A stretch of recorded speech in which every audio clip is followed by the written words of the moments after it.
wanted to kind of speak about Vandy's quarterback, AJ Swan, North Georgia guy from up in the mountains and everything. How familiar are you with him? Did he ever camp here at any point? Yeah, we had him down several times.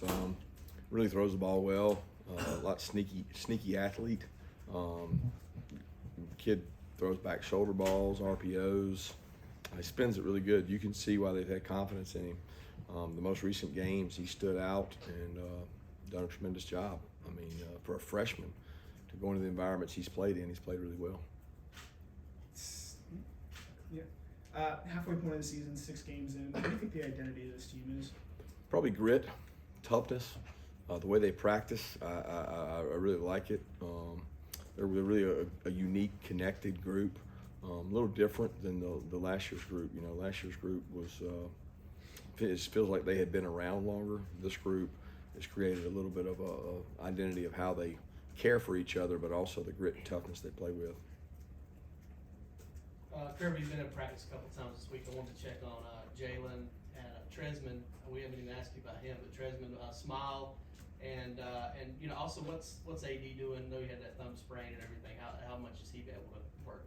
AD's looked better, but he hasn't probably looked as good as I thought he did in pregame last week. You know, I really thought he looked good in pregame and hasn't quite been to that mark. I don't know if it was the adrenaline or the rush. You know, I thought he looked pretty good in pregame and thought we might be able to use him more, but it didn't work out. He didn't really tweak it again, but he's not 100%. So he's been very similar this week as he's been last week.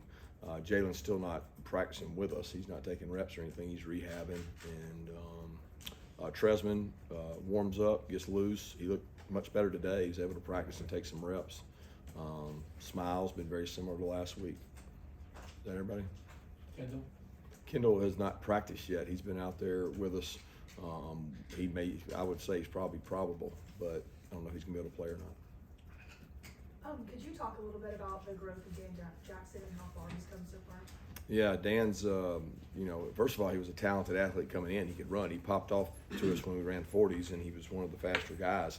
And I didn't know much about our defense, so it took a full season of doing scout work, learning, playing on special teams, and then he started contributing more. And he's created a role for himself as a really good special teams player. He's kind of the leader of the punt return unit, and he plays in dime situations, and he gives us a lot of reliability, a lot of leadership, and a lot of players on the team respect Dan. We get to talk to Ryan Davis next. What has he meant for the program over the last couple of years? He's been one of those guys that's been here for a while, kind of waited his turn. What has he meant to the program? Well, you know, he's a core special teams guy. He practices hard. You know, he played behind those other guys last year. If you were a fly on the wall in that room, you just got talent, just oozed. And he was blessed to be with those 3 guys that left and watch how they worked and practiced. And he was a part of that too. He also had a very significant injury last year that prevented him from being able to contribute in other areas in special teams. And this year he's been able to do that, and he got his opportunity Saturday, and he made the most of it. Hey Coach, with the injuries, what do back-to-back home games mean for recovery? Does that help at all, no travel? Not really. I mean, it means we're not on a bus or a plane for a 2 to 3 hour window, but we treat guys on the plane, we treat guys in transit, we treat guys on the road, we treat guys at home. So I would just say that it's just a little more time they can get treated. They're not traveling. On big recruiting weekend, I understand that sometimes with your schedule changes a little bit in terms of how it affects the next game. How do you work ahead since you're meeting with so many players and potential players on Sunday, or how does it change things up when you got so many recruits in on a weekend for your prep? I don't really know what you mean. Every home game I have meetings and I have recruiting, right? It's definitely tougher the bigger the game because you attract more, just more sheer numbers. Probably more high-profile players the better the game is, right? So we had a lot of those, but we don't change anything. The amount of time we have is the amount of time we have. So we have meetings Friday night, we have meetings Saturday morning, we have meetings Saturday in the middle, we have some meetings Saturday night, we have meetings Sunday morning, and then we have meetings Sunday afternoon before they leave. So it's constant. I mean, we try to meet with every kid we possibly can. I know that kids, giving out their number they want could be a recruiting tool, that type of deal.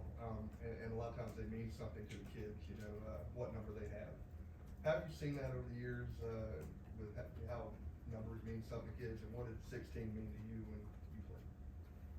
I didn't know anything about 16. That's what they gave me, so I didn't have a lot of. I didn't go in and complain about it. I can promise you that. But it really hasn't changed that much. It's changed if you allow it to change you. So if you want to make it a big deal and you want to, sign a recruit over a number, you're probably gonna have a lot of problems with that kid when he gets there if it's all about the number. So you know right away that it's going to be an uphill battle if he's more worried about the number than he is, how to get on the field.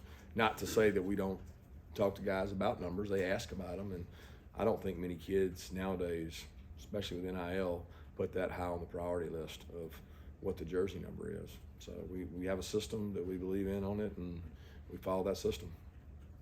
Yeah, curious about Kamari at this point. Can you just talk about maybe what you've seen from him to this point in the season? Also, have there been any players that kind of took him under their wing, kind of mentored him at this point? Kamari's a really tough, competitive, great leader, great kid, 4.0 type student in high school. We recruited him for a long time. We knew his high school coaches well. He came over and camped with us, sent videos to us during COVID. Just a lot of respect for the way he competes and carries himself. He's got a tremendous family and a Georgia background. He's played good. He could probably tell you himself. He's got a lot of areas he can improve in, but he's a good football player. He tackles well. He's smart. He listens. But I'm proud of what he's done for our team. A little bit of a personal question. You were talking about your schedule and everything. When you get into the grind of the season, week to week, what do you do to kind of take care of yourself? Do you have anything? Are you a runner? Or you do yoga? Do you have any kind of routine you do to try to protect your health? I have a routine of the week. Sunday, Monday, Tuesday is pretty intense for our coach's schedule. Wednesday is a little better. We go home after practice, so you get to see your family. I like to say we catch up on Wednesday, Thursday, take a deep breath, and then get ready for Friday, Saturday. There's not a lot of time I have in the day to do other things. I should exercise more. I don't. I like to eat. That doesn't couple well with not exercising. But spend time with our players, and what little time I have, spend time with my family. I'm assuming you get a good bit of exercise on the field. I mean, I see you running Not around. as much as I Does that should. count? Not as much as I should. I mean, I find myself yelling for the players to run, and I'm walking. So I used to run a lot more, but legs are weary. Kirby, how would you assess the development of your young wide receivers, and what are some of the challenges of bringing them along? Challenges are opportunities. Something about playing receiver that you really need to do it in a game to get the utmost confidence. And Dylan's probably got a little bit of that. Denylin, he's played more than most freshmen, but still not a lot. C.J. Smith's really come along well, but hadn't had a ton of opportunities. Those guys are getting a lot of reps and getting better in practice, but it's hard to gain the confidence and experience you need until you get live game reps. And those guys have not gotten a ton. They've gotten some. Oscar's gotten some. So I'm very pleased with that class of guys. It's probably the first wide receiver class that we can say across the board, man, they got some good players in it. They're just not like there right now. They just, there's a couple guys in front of them too. I noticed an uptick in snaps for Oscar on Saturday. What has sort of led him to earning that opportunity?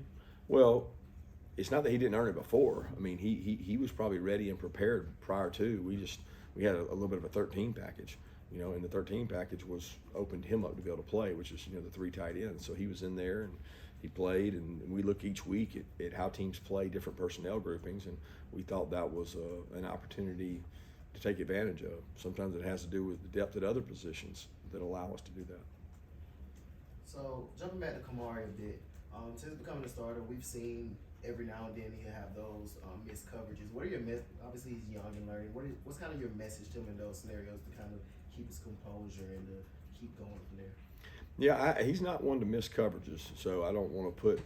You said that, not me. I didn't say he missed coverages because I don't think Kamari misses many coverages.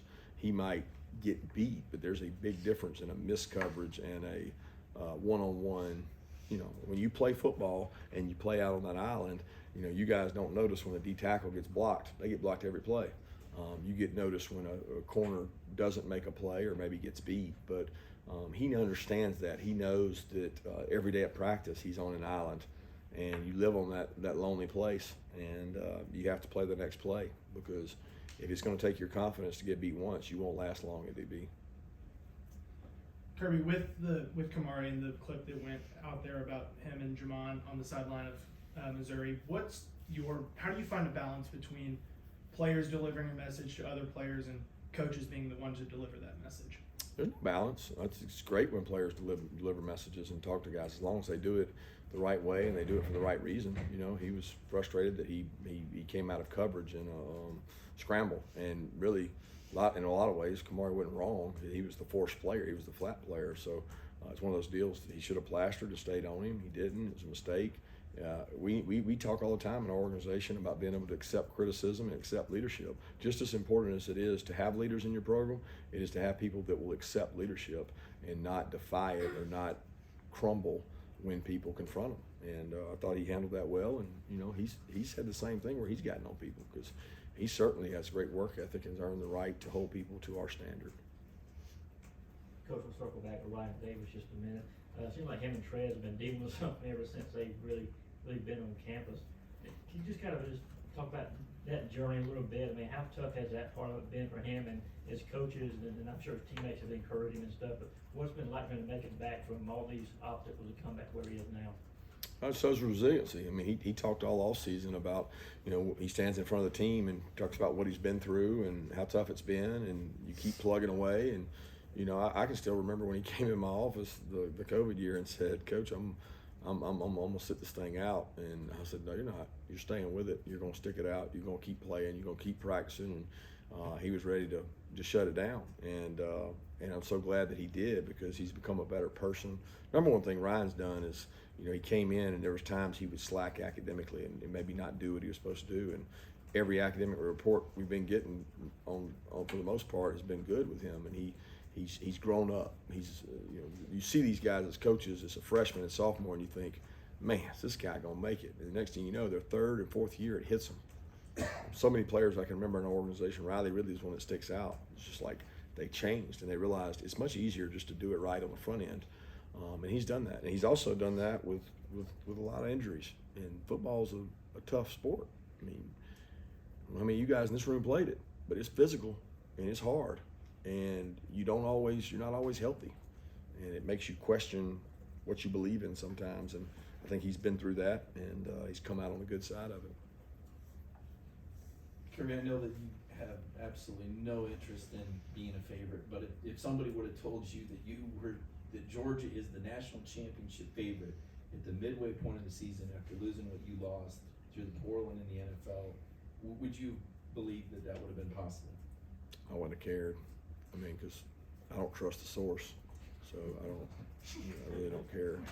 Circa. It's the Circa Sports. I don't even know what that is. Do you want to keep a stat for yards gained by offensive linemen pushing your running backs? I don't know. I know Dale has some dog yards, but that's mostly, you know, after contact.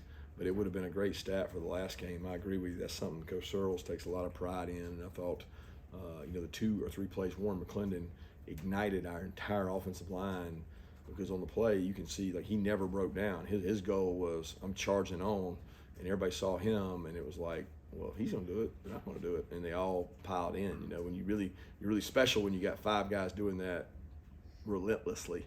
I would say Warren was doing it relentlessly, and the others joined. But I don't know what the yards were, but it definitely helped. Got time for 2 more questions? Anybody? Raise your hand. All right, right there. I may be wrong, but I thought earlier this year you said that is there no longer a leadership committee as there used to be in past years? Will there be in the future? I know you said you're doing connectedness a little different.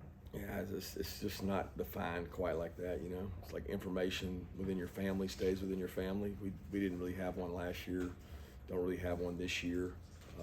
We've got a great group of guys that all love each other, and And it doesn't mean I don't reach out and speak to guys and ask guys questions, but it's not really labeled that way.